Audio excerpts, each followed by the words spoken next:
Hey, how's it going out there, YouTube world? Son of Virginia again, out here. How you doing? For today's lesson is tracking, ladies and gentlemen. Yes, that's a beautiful fire I used with the fundamentals in my other video I showed everybody. So let's go this way. Alright. Out here watching the animals. Figured, why not teach somebody how to track some things, right? So here's where we're just gonna go ahead and get right on into it. Look, we got prints. So we got my prints over top of deer prints. You see that? That is a doe. We'll get into how I can figure that out later. But for now, we're gonna follow these prints and talk about some fundamentals. Shall we? Let's go. Let's see. Following prints. A good thing to do if you're starting out, just learning how to do this stuff. Get you a yardstick, a meter stick, something like that. You're going to use it for what we're going to call the block method. And we're going to use that to start with, learn with. See? There's another print. Here we actually get some treads in there. See that tread? Going this direction. So by the compass here, we're going northeast. Excuse me. Alright. Let me get down the bottom of this hill here. Show y'all something. Alright. So when we're starting out, we found us a print, right? And it's good enough to where we can determine direction. It looks like it's real heavy up the front right here. See? And the hill. How defined it is. Defined enough where we got some tread there. That's good. And having the background we do, and me cheating and knowing exactly, like those are Oakley ultralight boots. And what we're gonna do, we just go up, focus just about 10 meters ahead of us, about 30 feet, 30, 40 feet, something like that. We're still going in that direction. All right, okay. We wanna look up about a good 2 meters, or since we're on a slope, we wanna look about eye level, and we're looking for more disturbance, right? Like say right here, we got this leaf been stepped on. I don't know if y'all can see that or not, make that out. See, it's been stepped on by the outside edge of this hill. All right, other things like broken twigs. Like I said, we're just gonna scan around. We can see if any of these twigs here are broke. See, they're broke, but we don't know. They don't look too fresh. So as a matter of fact, me cheating and all, I know they're not fresh, so keep focusing on the ground. This I'll explain in here in a second. So, all the prints. You want to stay just on the outside edge of the prints, alright? Don't step in them. Unless like you're in a situation where you have to, you know what I mean? And thinking about using animal trails, which is most of what this was until I came out here and widened it out a little bit. Alright, see? Right here, coming down the hill. Another print. Another print. Close enough here. That looks like the hill also. It looks like it's going that way. Matter of fact, this one, it's going uphill too. We got another one, like this skid right here. That's going downhill. See? Got the tip of his boot right here. Slid down that hill. Come out here. A few more steps. Alright, mind, keep your feet on opposite sides of the trail. You're following, right? And you take, we got this print here, right? So stopping where we're at, and take our little meter stick here and lay it long ways. Right there at the tip point of that track. Right. And then we're gonna go to the end of that right there and draw us an imaginary straight line across to the trail and back down to us. And count how many prints are in there. See, we got some roughage right here.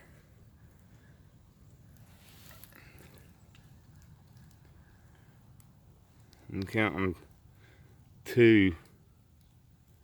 If you count this one and then this one. Now, me personally, folks, I'm saying one person traveling northeast may or may not have a rucksack on. Just based on this. But we're gonna, before we make another move, see that tree right here?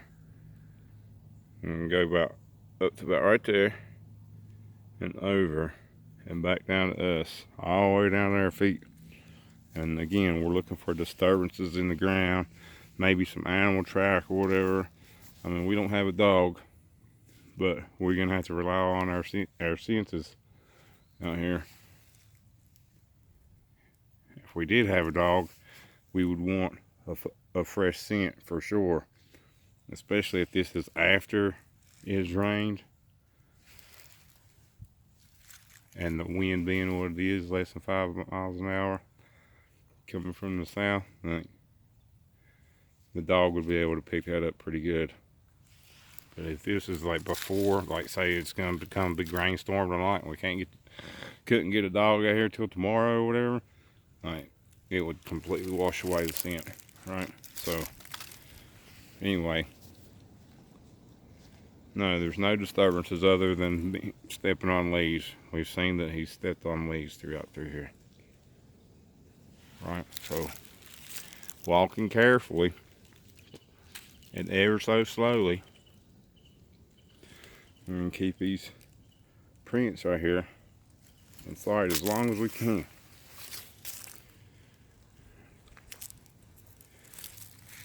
Need more disturbances.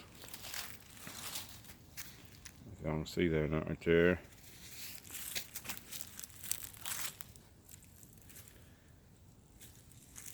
Oh, another thing, when we're doing this, and you're walking on the edges of the trails right here, on either side of the prints, you want to walk kind of normally, but on the edge, the outside edge of your boot right here.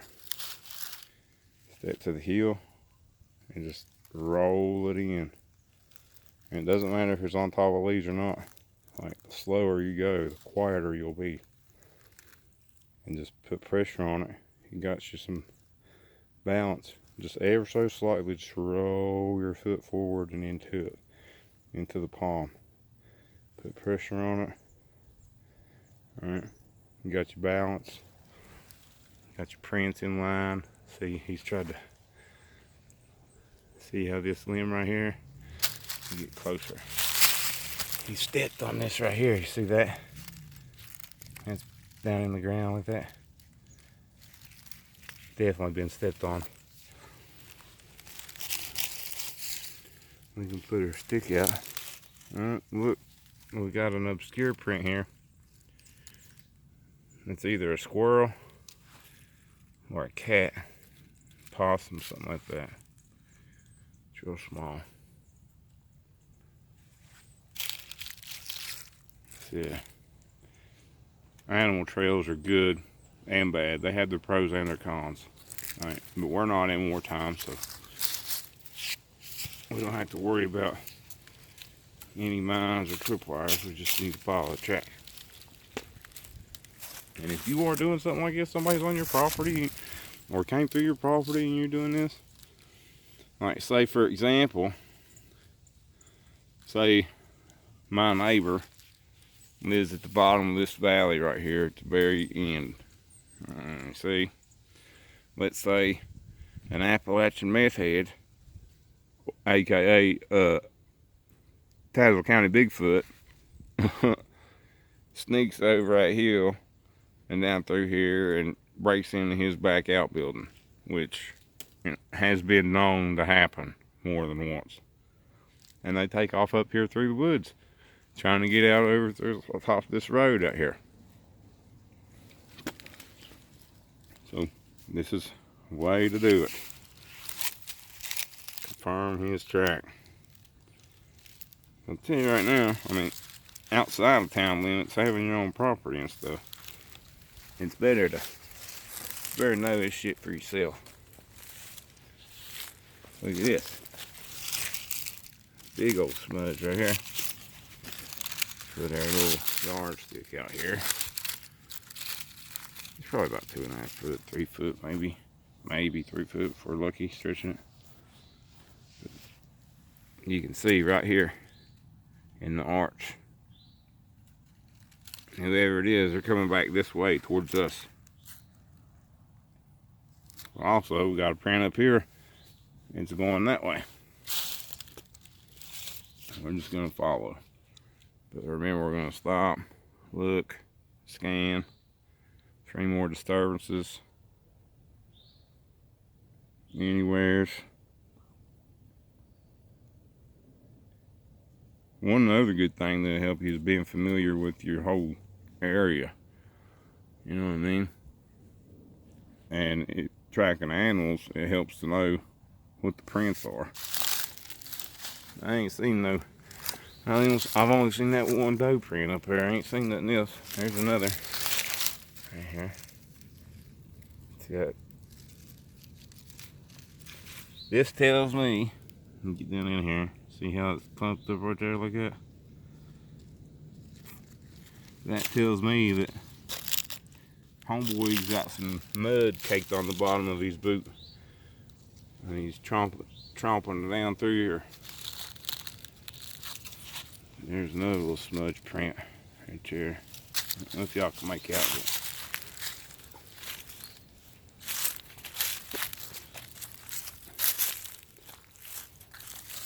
Here's some more. Remember, you're walking. Outside edge of your foot, heel to toe, just roll it in. See, I stepped on leaves, barely hear it. Right, see, there's another one. Big smudge and disturbance. Just saying, folks, I'm gonna make this a short little video. Just keep your eyes open, your nose open, your ears open. Especially your eyes. And remember the block method. You can get, just starting out, get you a meter stick, yardstick, something. Lay it between your print right here, either there or right through there, and make your imaginary box. Well, this is how we can determine how many people were looking for, how many animals we're looking for, you know, whatnot. Because 2-legged animals will step inside your little imaginary box at least once. 4-legged animals will step in, you'll have at least 3, maybe 4 multiple prints. They'll step, you know, they'll step in at least twice. And we're just going, we'll pass that yardstick about 10-15 meters out in front of us, about, I don't know, 1-2 meters up above us. You see my shadow here? Up above us. Out to like a fan. Get 30-45 degree fan, you know, on either side. Up, down, all around. And we're looking for prints. Just general earth and dirt disturbances. You know, like I showed you earlier with that stick planted down in the ground like that. Broken branches. Urine. I mean, scat. Anything to keep you on your trail.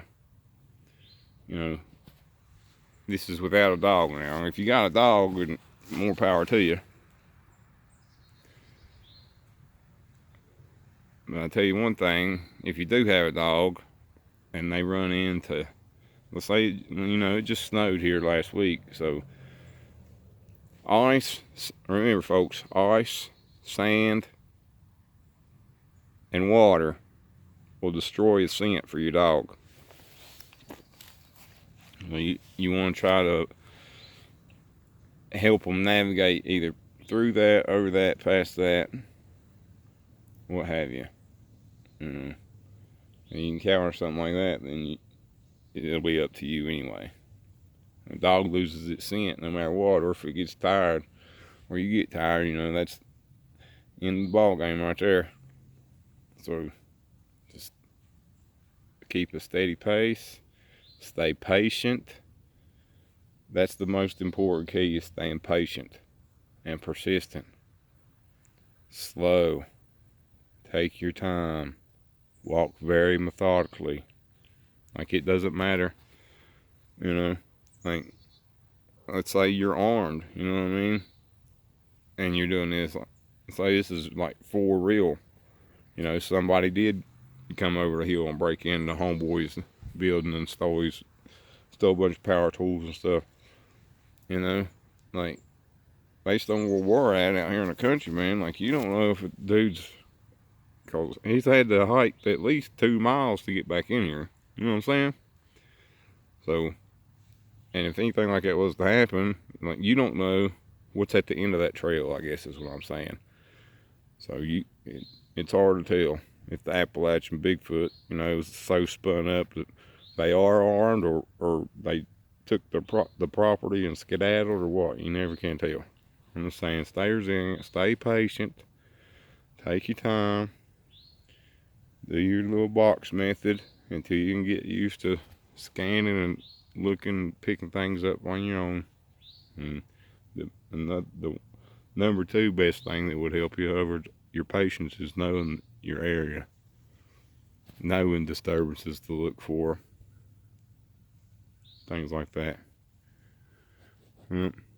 That's all for now, folks. Don't forget to like, share, subscribe, and please leave comments, man. Let me know what you want me to cover, if I'm a piece of crap, or I don't know what I'm talking, you know, whatever it is, you know, start to warn the comments, let me know. Like, I'm here for y'all, for real. I get turned around a little bit of what kind of type of subject matter that I want to make videos about. But anyway, I'm out of here, folks. Hope y'all had a good Thanksgiving and have a blessed holiday season. Son of Virginia out.